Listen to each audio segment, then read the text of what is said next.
Hello everyone, welcome you all on our channel concept perfection. तो students, आज की इस वीडियो में हम लोग देखने वाले हैं मैट्रिक्स मल्टीप्लिकेशन। ठीक है, मैट्रिक्स मल्टीप्लिकेशन का कोई भी डाउट, ये वीडियो यदि आप कंप्लीट देख लेते हो तो अब कोई भी डाउट इसके रिगार्डिंग नहीं रहेगा। और यदि आप मैट्रिक्स मल्टीप्लिकेशन ऑलरेडी भी जानते हो तो इस वीडियो में मैं आपको कुछ ऐसा बताऊंगा जो आपने पहले कभी नहीं देखा होगा। ठीक है, ये आपको पता चलेगा वीडियो इन तक देखने के बाद। इसमें कुछ दो तीन ऐसे ऑब्जेक्टिव क्वेश्चन मैं आपको मैट्रिक्स मल्टीप्लिकेशन से रिलेटेड बताऊंगा जो आपके एग्जाम में श्योर पूछे जाते हैं, चाहे वो आपके बोर्ड का एग्जाम हो या फिर कॉम्पिटिटिव एग्जाम हो। ठीक है, और ये मैं आपका देखिए कभी कभी स्कूल वगैरह में भी आपका क्लास 12th में ये पूछा जाता है, मतलब कंप्यूटर यदि आपका होगा सब्जेक्ट तो उसमें उसमें प्रैक्टिकल में या फिर एज ए असाइनमेंट दे दिया जाता है ये क्वेश्चन कि मैट्रिक्स मल्टीप्लिकेशन का आप एक पीपीटी बनाकर दीजिए। तो ये वीडियो में हम लोग मैट्रिक्स मल्टीप्लिकेशन डिटेल में समझने के साथ साथ इसका पीपीटी मैं आपको डिस्क्रिप्शन बॉक्स में शेयर कर दूंगा, तो आपका साथ साथ वो काम भी हो जाएगा। तो चलिए अब वीडियो को शुरू करते हैं। ये पीपीटी का फर्स्ट पेज है, यहाँ पे अपना नाम, क्लास, रोल आप लिख सकते हो। ठीक है, चलिए अब हम शुरू करते हैं अपना वीडियो। पहला है मेरा इंट्रोडक्शन टू मैट्रिक्स। मैट्रिक्स होता क्या है? ठीक है, तो इसमें इस वीडियो में सबसे पहले हम लोग समझेंगे डिफिनीशन ऑफ मैट्रिक्स। ठीक है, उसके बाद हम लोग देखेंगे एक्सप्लेनेशन ऑफ 3x3 मैट्रिक्स, मतलब बेसिकली 3x3 मैट्रिक्स होता क्या है। उसके बाद विथ एग्जांपल हम लोग देखेंगे 3x3 मैट्रिक्स का मल्टीप्लिकेशन का स्टेप बाय स्टेप प्रोसीजर।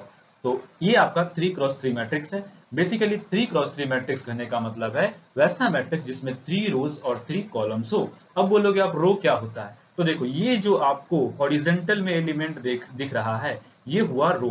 तो इस मैट्रिक्स में कितना रो है? Row number 1, row number 2, row number 3।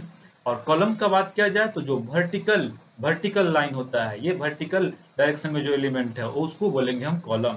तो कॉलम नंबर 1 में आपका कौन? ये तीनों एलिमेंट हो जाएगा, A11, A21 और A31। कॉलम नंबर 2 में ये सारे एलिमेंट हो जाएंगे और कॉलम नंबर 3 में ये सारे एलिमेंट हो जाएंगे। एक और बात यहाँ पे ध्यान दीजिएगा, A11 यहाँ पे जो ये जो वन फर्स्ट वाला वन है ये बताता है रो नंबर और सेकंड वाला नंबर बताता है मेरा कॉलम नंबर। जैसे यहाँ पे A12 है, A1 फर्स्ट, अभी मैंने क्या बताया कि जो फर्स्ट वाला नंबर होगा वो बताएगा रो नंबर और सेकंड वाला नंबर बताएगा कॉलम नंबर। तो A12 कहने का मेरा मतलब होगा कि element of first row and second column.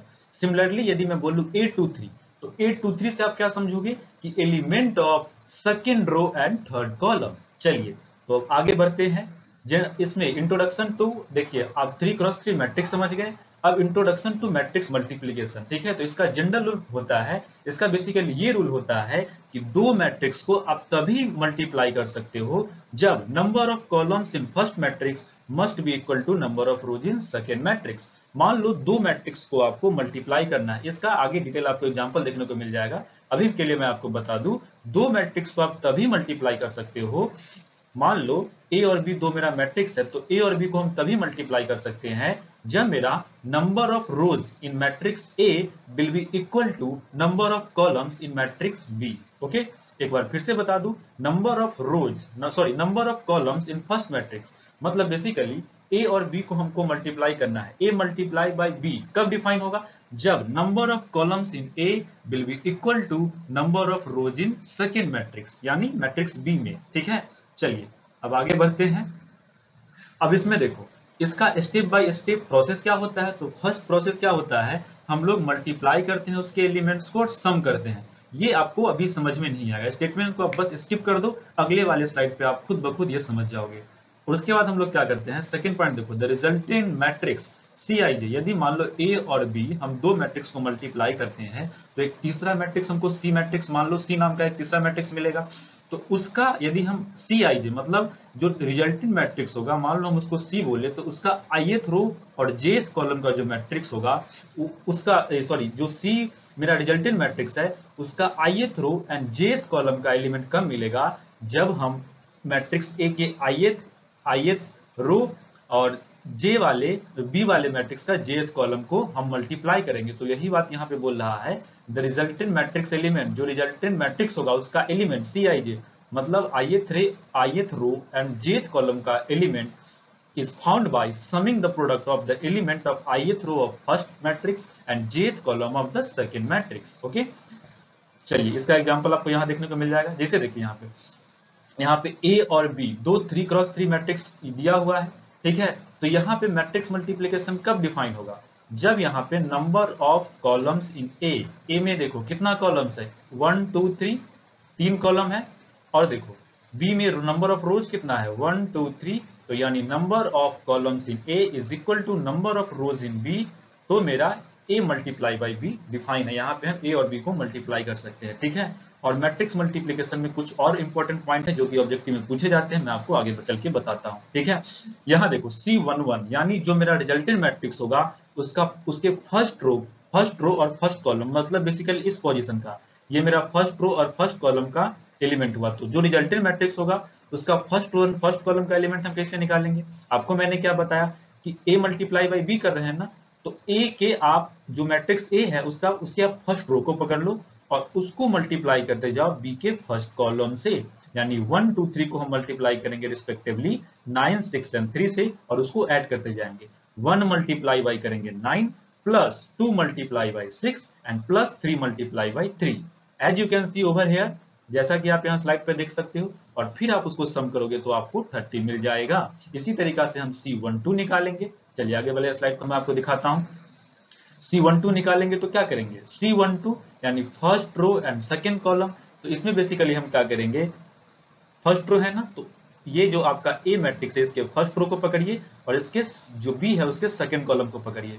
तो 1 में मल्टीप्लाई करेंगे 8 से, 2 में मल्टीप्लाई करेंगे 5 से एंड 3 में मल्टीप्लाई करेंगे 2 से, और फिर आपको ऐड करने पे मिल जाएगा 24। ओके, चलिए अब इसी तरीका से C13, ठीक है, देख सकते हो इसमें कुछ भी खास नहीं है। C13 के लिए क्या करेंगे जी, फर्स्ट रो है ना, तो फर्स्ट रो पकड़िए ए का और बी का तीसरा कॉलम में चले जाइए। तो 1 को मल्टीप्लाई करेंगे 7 से, 2 को करेंगे 4 से, 3 को करेंगे आपका 1 से, ठीक है।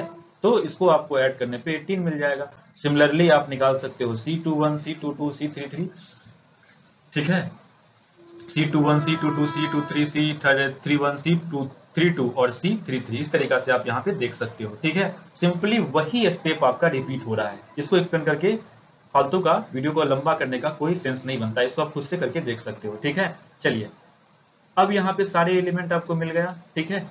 तो इस तरीका से आपका रिजल्टेंट मैट्रिक्स क्या हो जाएगा, जो आपका C मैट्रिक्स हो जाएगा। ये आपका हुआ C11 जो कि हमारा 30 आया था, ये हुआ C12 और ये हुआ मेरा C13। इसी तरीका से ये हुआ C22, C21 मतलब second row and first column, C21 हुआ, C22 हुआ, C23 हुआ, ये हुआ C31 third row first column, C32 and ये मेरा हो गया 90 हो गया C33। चलिए अब नेक्स्ट स्लाइड पे मैं आपको ले चलता हूं। तो a मल्टीप्लाई बाई बी, ए और बी को मल्टीप्लाई करने से हमको क्या मिल गया, यहाँ पे एक और एग्जांपल है, ठीक है। एक और एग्जांपल अब देख लो, यहीं पे मैं आपको 2-3 इंपॉर्टेंट पॉइंट बताऊंगा। एक तो मैंने लिख रखा है, दो मैं आपको ऐसे ही बोल दूंगा, ठीक है। तो जैसे देखिए ए मैट्रिक्स मेरा ये है और बी मैट्रिक्स मेरा ये है।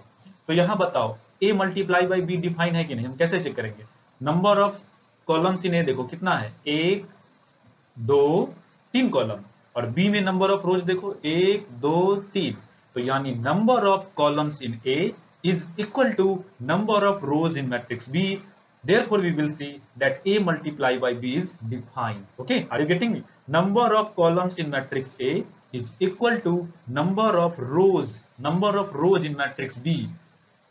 तो हम बोल सकते हैं कि A multiplied by B यहाँ पे डिफाइन है और इसको हम इस तरीका से फाइंड करेंगे। लेकिन यही मैं आपसे पूछूं, क्या B multiplied by A मतलब बेसिकली क्या यहाँ पे BA डिफाइन है? ध्यान से देखना बच्चों, क्या यहाँ पे मैं आपसे पूछूं कि BA डिफाइन है तो आपका आंसर क्या होगा?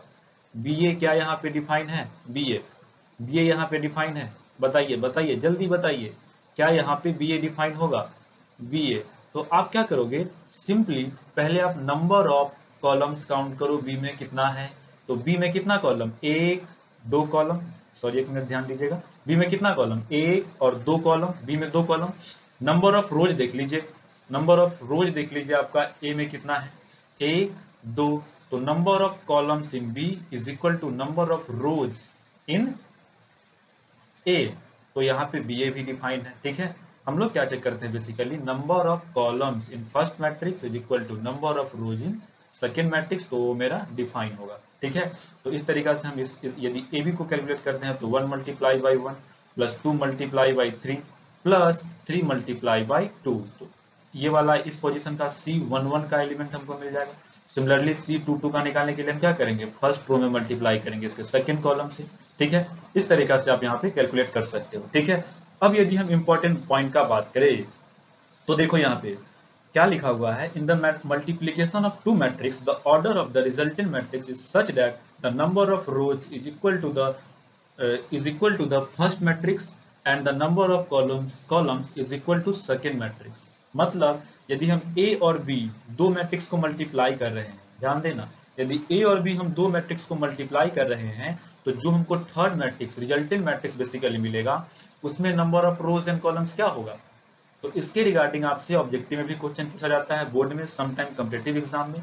तो इसका आंसर होगा जो हमारे रिजल्टेंट मैट्रिक्स होगा उसमें नंबर ऑफ रोज होगा फर्स्ट मैट्रिक्स जितना। ठीक है, जैसे यहाँ वही बात यहाँ पे बोल रहा है, is equal to first matrix, number of rows is equal to first matrix. देखो जैसे यहाँ पे फर्स्ट मैट्रिक्स ए में कितना रोज है, 1 2, तो रिजल्टेंट मैट्रिक्स में देखो कितना 1 2 रो है।